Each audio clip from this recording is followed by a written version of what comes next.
Hello. So today we're going to be talking about micro movements, micro expressions, and getting into why they matter, how they work, and everything like that. So, in general, with body language, it's pretty easy to notice certain expressions that are kind of universal, right? If you point to someone, point to somewhere, you know that you're indicating, hey, this is something to pay attention to. Someone smiles in Japan, someone smiles in Germany or South Africa, you're going to notice that that means they're happy or they're trying to be happy. Um, so we have a lot of universal movements and a lot of universal emotions, and we show our emotions in a very universal way. And there's the idea that we create small micro movements, small micro expressions as well that indicate how we feel, even if we can't fully see it. And one of the reasons that a lot of people believe this is, well, because they experience it. You know, if you're feeling really good, you might notice that people are nicer to you, or they'll treat you a little bit differently. If you're feeling really bad, you might attract really bad things. Again, if you're sad, people tend to kind of just match it. And that's a huge thing as well. You know, people will match the energy that you give out. You know, if you're happy, people want to be happy with you. If they're sad, they're either going to want to make you sad or they're just not going to want to interact with you. One of the two. Um, but yeah, and this is a completely universal thing. It works on animals too. One of the things that they won't really show you on all those nature docos um, are times when lions and gazelles or lions and zebras are chilling, drinking water together.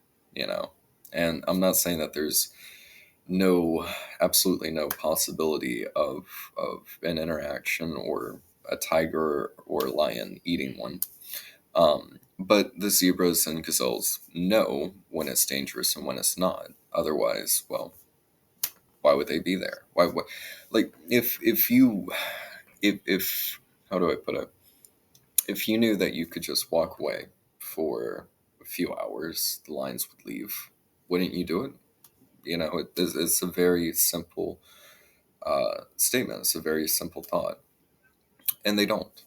But somehow, it's almost next to zero the amount of times that they get attacked, and they're aware of their attacker. Normally you'll see lions or tigers happen upon uh, a group of gazelles or wildebeest or whatever it might be.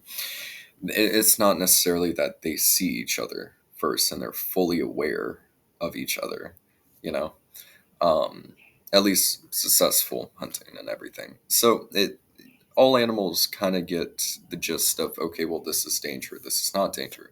And one of the things that's really interesting going into it are manatees. Now, manatees don't really have that many natural predators. They don't. So you'll see them very often around other animals, and they don't necessarily exhibit fear. They don't exhibit harm. So they generally don't beget harm. And you might also see this with baby animals, with a predator carnivore taking care of it.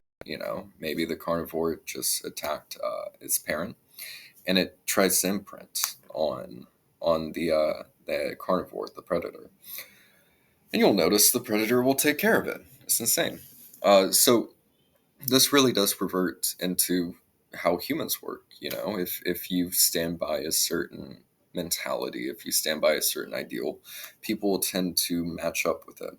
So that might be, you going into your work, you going into your office, you going into friendships, relationships, whatever it might be, with a very specific mentality of, oh, I want this to go really well, or I want this to be productive, or I want a raise, or I think this is going to work out really, really well. Just having that mentality walking into it can be really, really beneficial because people will match it. And at the same time, if we're feeling really, really bad, people will match it as well.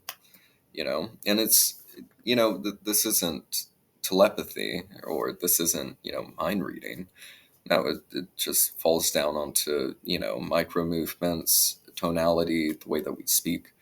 Um, that just indicates, okay, well, how do we feel? Oh, and also body language too.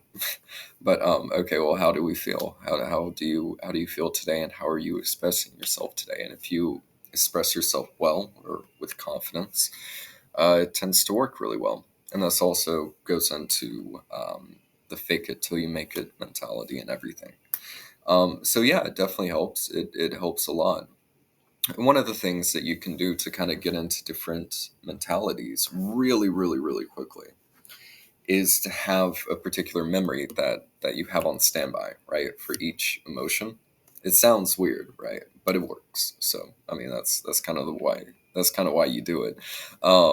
But yeah, having a memory that invokes a particular emotion or that you believe demonstrated you best encompassing a certain quality, whether it's confidence, whether it's romance, whether it's, it can be really anything, whether it's, achieving a goal, doing really well in sports, in basketball, soccer, um, football, whatever it might be.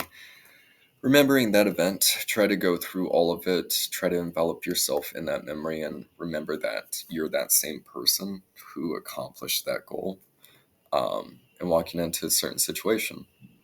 Another way that you can do this, and a way to test this, make sure I'm not just, making stuff up.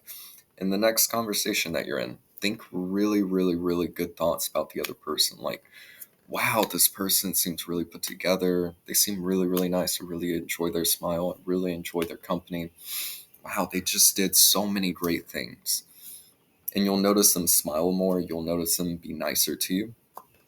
And you can also do the opposite, start trash talking them in your mind. And you'll notice that they'll get angrier with you or they'll just not want to talk with you. So please, definitely make sure I'm not just making stuff up. Test it out, see what works. Um, but yeah, that's another thing that you can do. And that basically just thinking really highly of someone else, it makes it so they're nicer to you as well. And it also helps you go through different stages of communication if you want to, people tend to like being around happy people. So if you're able to remember a joke or a really funny joke or something before you're talking with someone, try to remember it, be genuinely happy from the joke, and then go into the situation. And I promise you, it will end up wildly better than if you didn't. But yeah, so yeah, if anyone has any questions, comments, concerns, please let me know. I also do hypnosis at serenityhypnosiscenter.com. We can pretty much do anything. If you want to be more confident, if you want to be better with relationships or let go of a certain habit or gain a certain habit, whatever it might be, we can help you. And we have a money back guarantee for 30 days as long as you put in the work. And that's just listening to the hypnosis. So it's pretty easy. But yeah, hope you have a great one.